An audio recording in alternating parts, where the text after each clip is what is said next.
My name's Abigail.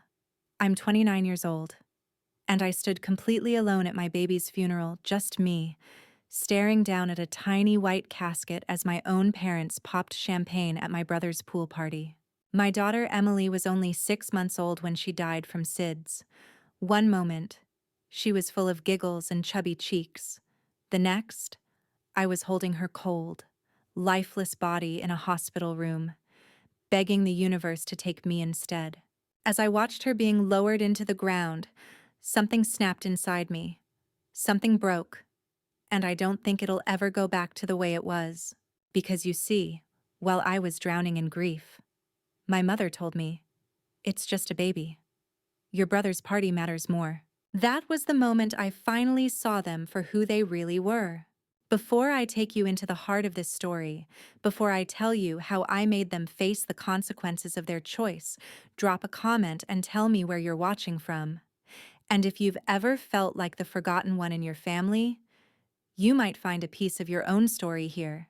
Because mine, it's about betrayal, family, and what happens when the people who are supposed to love you the most treat you like you're expendable. Growing up, I always knew I was second place. Jason, my older brother, was the golden child. He still is. Really, he's 32 now. Back then, everything he did was worthy of celebration. He made the soccer team in 5th grade backyard barbecue. Balloons. The whole extended family came out. I got accepted into the honors program that same year. My parents said, "That's nice, Abby," and then asked Jason how practice was going. It was always like that. His average grades were praised for showing how well-rounded he was. My straight A's expected. Barely mentioned. By the time I was in high school, I'd given up on their validation. I focused on myself, my grades, my friends, and eventually, my future. That future came in the form of Michael. I met him sophomore year of college. He had this quiet kindness about him, the kind that felt foreign but deeply comforting. When I met his parents, I was floored. They were warm, affectionate, interested, like genuinely interested in their son's life, in my life, in everything. It was like watching a movie about how families were supposed to be. Michael and I got married 3 years ago. We both turned 27 that year. He's an architectural engineer. I'm a pediatric nurse. We bought a cozy little starter home 40 minutes from my parents, an hour from his. I'd be lying if I said the distance from my parents wasn't deliberate.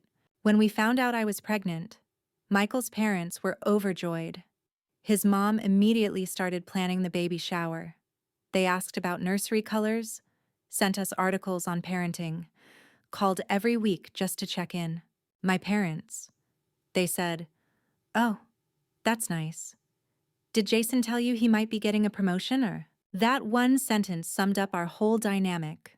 Even at the baby shower hosted by Michael's family, my parents spent most of the time talking about Jason's recent trip to the Bahamas.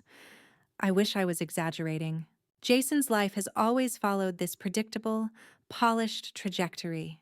He landed a job at a fancy marketing firm right out of college, bought a luxury condo, dated women straight out of magazine covers.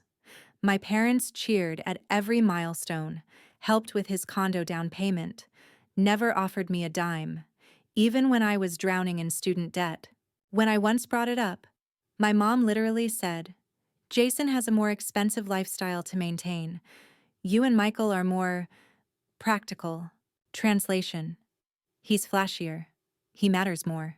Emily was born on a snowy January morning. She had Michael's dark hair, my blue eyes, and a laugh that could knock the wind out of your chest with joy. Michael's parents were there within hours, arms full of blankets, toys, flowers, and tears of joy. My parents. They came the next day, stayed for 45 minutes, left because my mom remembered she had a hair appointment.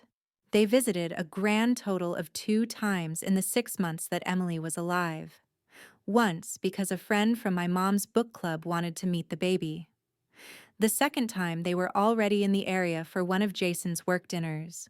They held Emily like she might explode, handed her back the second she fussed, like being grandparents was something they'd agreed to reluctantly. Still, I kept them updated. I sent them photos of every milestone: her first smile, her first laugh, the first time she grabbed her toes. My mother would respond with a thumbs up emoji. My dad never responded at all. 2 months before Emily died, Jason got engaged. Her name was Stephanie. Blonde, perfect teeth, pharmaceutical rep. My parents went crazy with excitement. They started planning this massive engagement party. Fancy venue, catered menu, matching napkins. My mom called me every day with updates. She was giddy. The only problem, the party was scheduled for the exact weekend of Emily's baby dedication at church, a ceremony they'd already promised to attend. When I reminded my mom of the conflict, she said, "Oh, we'll have to miss the baby thing. This is Jason's engagement." I remember standing there, phone to my ear, heart pounding. I wanted to scream. A baby dedication only happens once too, but I didn't. I just swallowed it like I always did. A week before Emily died, she caught a cold. Nothing serious. Runny nose, a little congestion. Her pediatrician said it was just a mild viral infection. Still, I took off work to care for her. I held her all day, made sure she stayed hydrated, checked her temperature constantly. By the weekend, she was back to her giggly, gurgly self. I had no idea those were our last days together. That Tuesday night, Michael and I put her to bed around 8. She'd been playful, ate well, even reached for her favorite stuffed bunny. We kissed her goodnight and went to bed around 11. The baby monitor was silent all night, too silent. At 6, I woke up for an early shift, and I knew something was wrong. Emily always woke up around 5, always. I went into her nursery, that soft yellow room with little woodland creatures on the walls. Her crib was still. Her body was still. "Emily," I whispered, brushing her cheek. Cold. What happened next is burned into my memory like flashes from a nightmare. I screamed. Michael jolted awake and ran in, still half dreaming, until he saw her. He pushed past me and started CPR, his hands shaking, whispering, "Come on, baby. Come on, Emily." I called 911.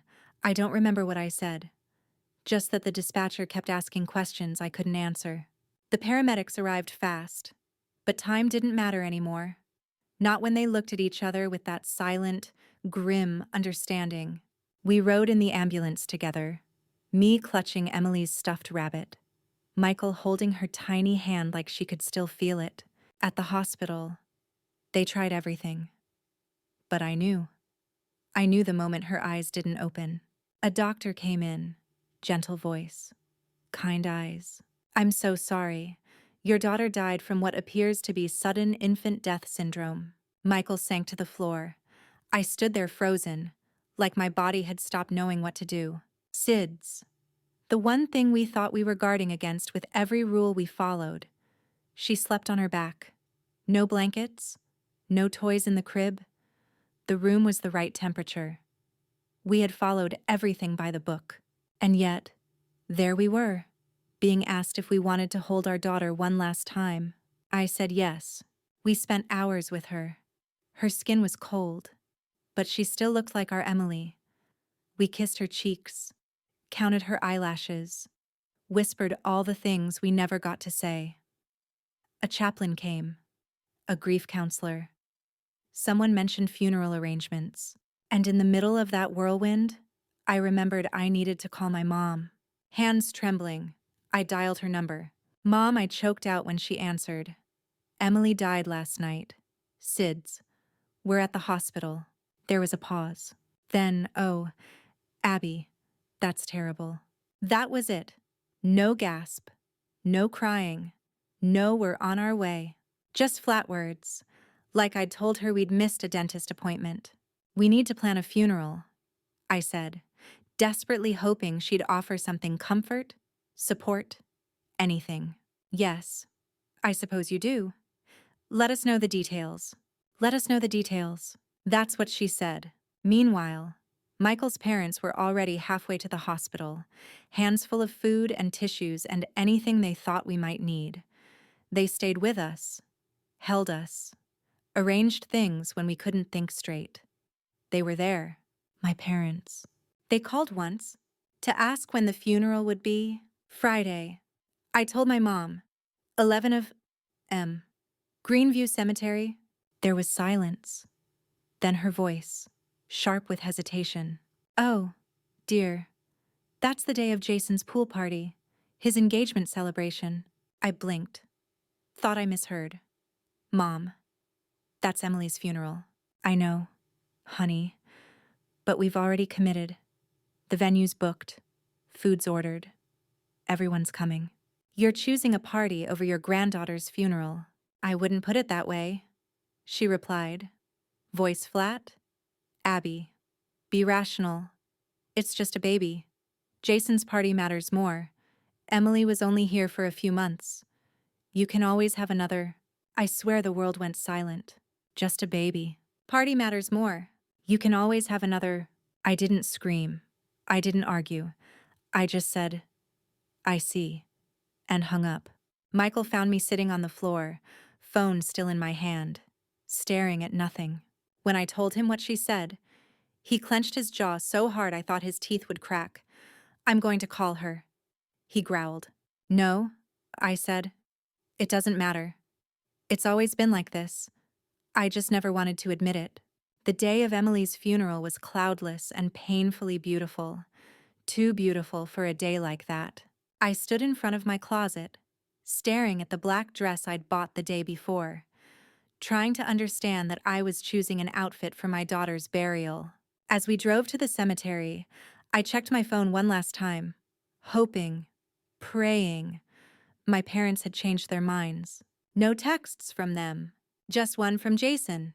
Sorry about the baby. Hope the funeral goes okay. Excited to see everyone at the party later. I turned off my phone.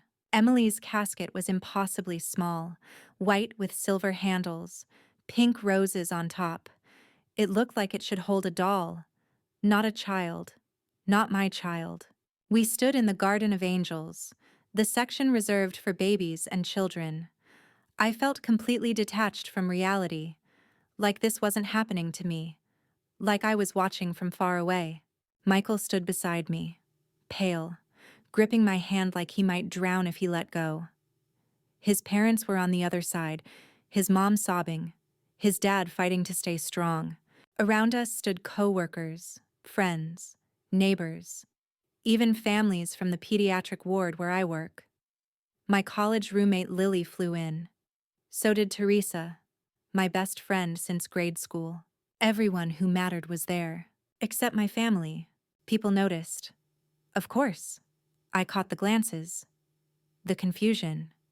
Michael's mom would gently change the subject when someone asked, "Where are your parents?" Pastor David led the service. He spoke softly about the depth of love Emily had given and received in her short life. Some souls finish their purpose quickly, he said, and Emily, in her 6 months, brought so much light to those around her. Just as the final prayer ended, my phone buzzed in my purse. I checked it. Instagram notifications. Jason had posted photos from his pool party. My parents were in them smiling, champagne glasses raised celebrating 3 miles away, while we were saying goodbye to our baby. When it came time to lower her into the ground, my legs buckled. Michael's dad had to steady him as he stepped forward, scooping a handful of dirt and dropping it onto the casket. Michael's mom held me as I did the same, shaking so hard I could barely stay upright. Later, people came back to our house. They brought flowers, casseroles, hugged us, tried to say the right things. I heard none of it. I moved like a ghost, thanking people, nodding, pretending to eat. I kept glancing toward the baby monitor still plugged in on the nightstand. Once, just once, I thought I heard her cry. But it was nothing, just silence. When the last person left, Michael and I stood in Emily's nursery. Everything was exactly the same. Her crib, the rocking chair, The changing table, still stocked with diapers. We couldn't change it. Not yet. Maybe not ever. That first week after Emily's funeral was a haze. I couldn't eat. Couldn't sleep.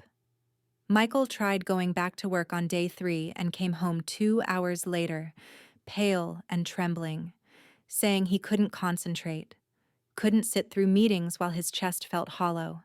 We drifted like ghosts through the house. We'd speak maybe once or twice a day.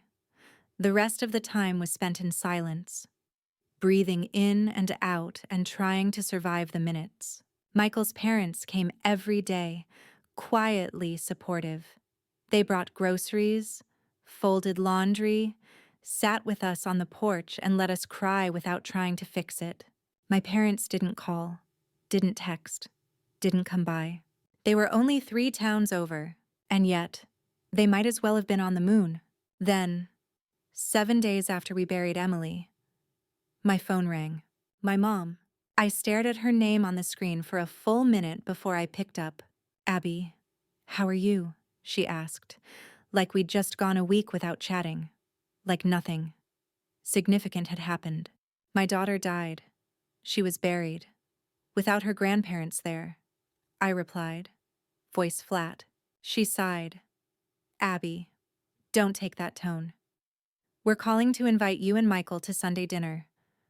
I think it would be good for you to get out of the house. Jason and Stephanie will be there. You can hear all about the wedding planning. Might take your mind off things." Take my mind off things? Like my grief was a movie I could pause. "I don't think we'll be able to make it," I said, stunned at how calm I sounded. "Oh, Abby," she said, her voice dropping into that disapproving register I knew so well. "You can't just shut yourself away. Life goes on." "It's been a week," I said softly. "A week since I buried my baby." And she still didn't get it, against every bone in my body screaming, "Don't go." I agreed to the Sunday dinner. I needed to look them in the eye. I needed to see them and ask, "How could you?" Michael was hesitant. I don't blame him. But he stood by me, even when he thought it was a mistake. Their house hadn't changed. Same pristine lawn, same live, laugh, love sign in the foyer. The same stale air of emotional vacancy. My mom greeted us with air kisses and a too tight smile. My dad waved from the living room chair without even standing up. Jason and Stephanie were already there, flipping through wedding magazines. "Dinner's almost ready," my mom said brightly. "Jason was just showing us the venue they're thinking about. Gorgeous. Just gorgeous. No mention of Emily. No 'how are you?' No acknowledgement of the gaping hole in my chest." We sat in awkward silence while Jason talked about flower arrangements, guest lists, and honeymoon packages. Then I noticed it. On the mantel, a new photo. Jason and Stephanie at the pool party. The one that happened the same day as Emily's funeral. My throat tightened. My hands started shaking. Dinner was roast beef and Yorkshire pudding, Jason's favorite. The conversation stayed focused on him, his promotion, Stephanie's dress, my mom's ideas for a rehearsal dinner. Not once, not a single time did anyone mention Emily. And then I snapped. I set down my fork. "Did Emily's funeral interfere with your pool party?" I asked. My voice calm, slicing straight through Jason's story about a DJ. The room froze. My mom's smile faltered. "Abby, let's not bring up unpleasant topics at dinner." "Unpleasant topics," I repeated, my voice rising. "You mean my daughter's death? The funeral you skipped that?" My dad cleared his throat. "What's done is done. No sense dwelling." "It was 2 weeks ago." Jason rolled his eyes. "See, this is why we didn't want to bring it up. You always make everything so dramatic." "Abby," I stared at him. "Dramatic. My baby died. Jason. She died. And you were too busy playing host at your party to even show up." "It wasn't just a party," my mom snapped. "It was a celebration of Jason and Stephanie's engagement. We'd been planning it for weeks. But you could cancel on a funeral. For your granddaughter. And then you told me she was just a baby. that I could always have another. Michael, who had been sitting silently this whole time, suddenly pushed his plate away with a loud clatter. "I've tried to be respectful," he said, voice trembling. "But this is beyond belief. Do you even realize what Abby's been through?" "What we've been through." My mom pressed her napkin to her mouth, like she'd been personally attacked. "We're very sorry for your loss. But life must go on. Dwelling in grief isn't healthy." "It's been 2 weeks," Michael said, his voice dangerously quiet. "And you haven't asked once how we're doing. You haven't called. You haven't shown any concern. Nothing." "We thought you needed space," my dad said, finally looking up from his plate. "No," I said bitterly. "You wanted distance, and you got it. Don't pretend it was compassion." Jason leaned back in his chair, arms crossed. "Look, they made a choice. They couldn't be in 2 places at once. They chose you." I shot back, like they always have. A long silence followed. Even Stephanie looked uncomfortable now, staring down at her dessert.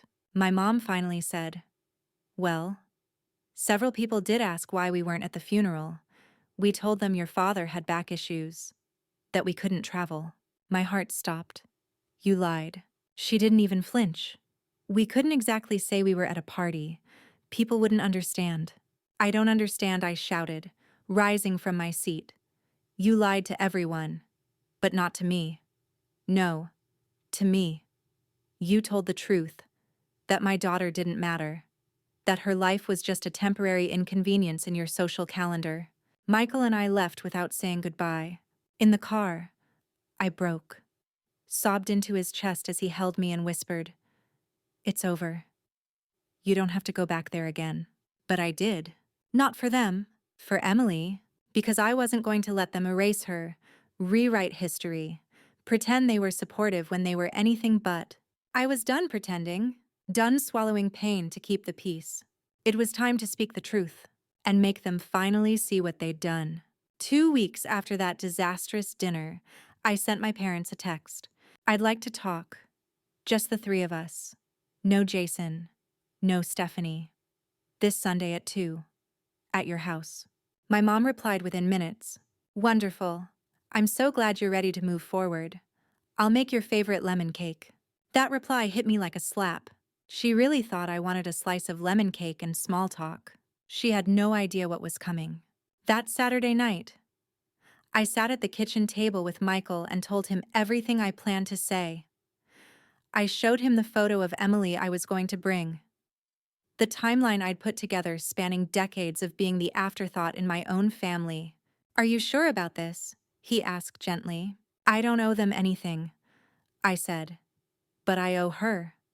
I won't let them rewrite history and act like they loved her, like they were there for her. I need to say this for Emily. For me." Michael nodded. "Whatever happens, I'm with you." Sunday came. I wore Emily's favorite color sky blue and the necklace Michael gave me after her birth. Her birthstone, tiny and perfect, resting over my heart. I put a framed photo of her in my purse and tucked in the folder with everything I'd collected. Then I got in the car. The drive felt surreal. That house I grew up in, where I'd spent years trying to be noticed, looked exactly the same: immaculate lawn, flower boxes under the windows, a "Bless This Home" sign on the porch that had always felt more like decoration than truth. My mom greeted me in a floral dress, hair curled, makeup done like she was hosting a brunch. "Come in, your father's in the living room. I just took the lemon cake out of the oven." I stepped inside. The smell was sweet and wrong. It used to mean comfort. Now it made my stomach turn. My dad stood as I entered, gave me a stiff pat on the shoulder. "No hug. No how are you. Let's have some cake first," my mom chirped. "Actually," I said, my voice steadier than expected, "I'd rather talk first." She blinked, surprised. "Oh, all right." We all sat in the living room, them on the couch, me across from them. I pulled the framed photo of Emily from my bag and set it gently on the coffee table. They both looked at it but said nothing. "This is your granddaughter," I began. "Emily, the baby whose funeral you skipped, the one you called just a baby. The one you said didn't matter as much as Jason's engagement." My mom's face tightened. "Abby, I'm not done." They went silent. I reached into my bag and pulled out the folder. A printed timeline, photos, text messages, birthday cards where they wrote more about Jason than me, financial records showing how they'd helped him with his down payment and left me to drown in loans. I've spent the past month asking myself if what happened was a one-time thing, if maybe grief made me see things too harshly. But this, I tapped the folder. This tells the truth. It didn't start with Emily. It started when I was 5 and Jason got a trophy for most improved, and you threw a party. But I got Student of the Year, and you forgot to show up. My dad's jaw clenched. What is this supposed to be? A record of your choices, of the ways you showed me, over and over, that I didn't matter, that he did. I leaned forward, but the funeral that was the last straw. You didn't just fail me. You failed her, your granddaughter, your flesh and blood. And then you lied to the family to cover it up. My mom looked at the floor. "We didn't think people would understand," she whispered. "Because it wasn't understandable," I snapped. "You chose champagne over a casket, a party over a funeral." I pulled out my phone and showed them Jason's Instagram post. My mom laughing in a sundress. My dad poolside, holding a drink, time-stamped during Emily's service. This was what I saw while I was lowering my daughter into the ground. I said, voice cracking. Tears welled in my mother's eyes. For a moment, I thought maybe she was going to apologize. But then my dad spoke. "What do you want from us, Abby? We can't go back and change it." "No," I said, "but you can own it. You can stop pretending it was okay." "We're sorry you were hurt," he said. I shook my head. "That's not an apology. That's blaming me for feeling anything at all." A heavy silence hung in the air. My mom looked at the photo again. "She had your eyes," she said quietly. "Yes," I whispered. "She did." "I never really looked at her," she said. "I didn't realize." She trailed off. My dad muttered, "This is ridiculous. Everyone has favorites. It's human nature." My mom suddenly snapped, "Robert, stop." He looked at her in surprise. "She was our granddaughter. I didn't go to her funeral." Her voice broke. For the first time in my life, she looked ashamed. I stood, pulling out a final sheet of paper, a letter I had written. "I'm stepping away for now," I said. "This isn't revenge. It's protection. I need space. To grieve, to heal, to figure out what my life looks like without pretending this family ever treated me like an equal." I left the photo on the table. "She mattered," I said before turning to the door. "Even if you couldn't see it." And then I walked out. In the car, I sat in silence for a long time. My hands were shaking, but my heart felt like it could finally breathe. I had said it all. Not for them, but for Emily. For me. The next day, Jason sent me 3 angry texts accusing me of stirring up drama. But my Aunt Judith texted me too. I had no idea. She wrote, "They told us they couldn't attend the funeral because of your dad's back. Abby, I'm so sorry. I'm proud of you." The truth was out. And now, it was no longer mine to carry alone. 6 months after that confrontation, I stood in the garden Michael and I built for Emily. A small angel statue rested at the center, surrounded by tulips and daffodils. We'd planted them together, me, Michael, and Michael's parents. It became a ritual, one that helped shape our grief into something tender. Michael wrapped his arm around my waist. "She would have loved this," he said. And I knew he was right. In the quiet morning air, under a sky just beginning to blush pink, I felt her. Not in some mystical sense, but in the love that remained. In the way our hands still trembled at the memory. in the fact that we were still here, still standing. In the months after the funeral, healing hadn't come in big dramatic waves. It arrived in small, breath-sized pieces. I started attending a support group for parents who'd lost infants, 3 times a week. I sat in a circle of broken hearts that somehow kept beating. I learned how to speak the language of grief without flinching. Michael and I also began therapy with Dr. Patrice, our grief counselor. She helped us unpack not only the devastation of losing Emily, but the decades of emotional erosion I'd survived in my family. My parents always made me feel like the backup plan. I told her during one session, Emily's death just exposed the truth they never saw me. Dr. Patrice gave that small nod she does when something important lands. And now she asked, I don't want to be seen by them. I said, not anymore. I just want peace. To my surprise, peace started showing up in unlikely places. 3 months after Emily's death, a letter arrived. From my dad. Abby, it began. In his shaky handwriting. I'm not good at this, but I've read your letter a dozen times. I've seen the photos, heard from Judith and others about the funeral. I can't defend what we did. I'm not even going to try. Just know I see it now. We were wrong. I was wrong. I'm sorry. It wasn't perfect, but it was the closest thing to accountability he'd ever given me. A week later, a small box showed up. Inside was a hand-blown ornament, Emily's name, birth date, and a tiny pair of angel wings etched in glass. My mom had made it. There was a note I should have been there. I'll regret it every day for the rest of my life. I'm sorry. Abby. I didn't cry when I read it, but I did breathe a little easier. We kept our distance, but with boundaries in place, things began to thaw. We agreed to monthly dinners neutral, gentle spaces. No talk about Jason unless I brought him up. No comparisons. No dismissing grief. Michael was cautious. I was, too. We knew forgiveness didn't mean forgetting, and regret didn't always lead to change.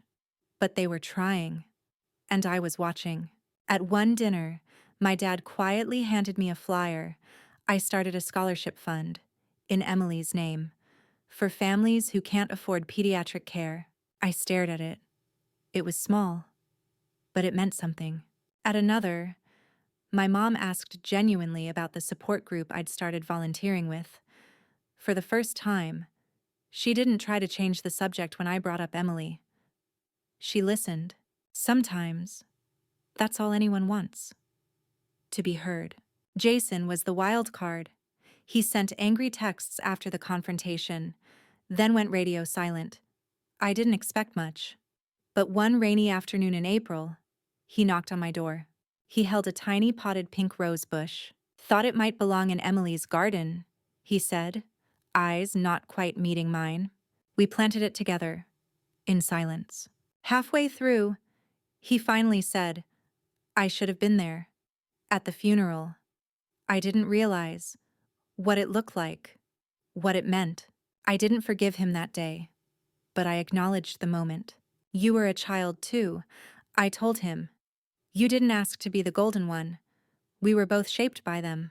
He nodded, brushing dirt off his hands. Doesn't mean I didn't screw up. I'm sorry. Abby. Sometimes an apology is a key. It doesn't unlock everything, but it tells you the door can open if you want it to. By summer, I found myself drawn to something new, a purpose. Using my nursing background and my experience as a grieving mother, I started volunteering with a local nonprofit that supports families who lose infants. I led small group sessions, held hands, passed tissues, and said the words I'd needed to hear months earlier. Your baby mattered. Your grief is real. You are not alone. One evening, a young mom named Rachel came to group. She'd lost her son to a congenital defect. Her in-laws told her she should just try again. I feel like he was disposable, she whispered. I reached across the circle. I understand. My parents missed my daughter's funeral for a pool party and told me she was just a baby. Her eyes widened. What did you do? I smiled sadly. I stood up for her, for myself. I made sure they knew she mattered. And then, I let the healing begin with or without them.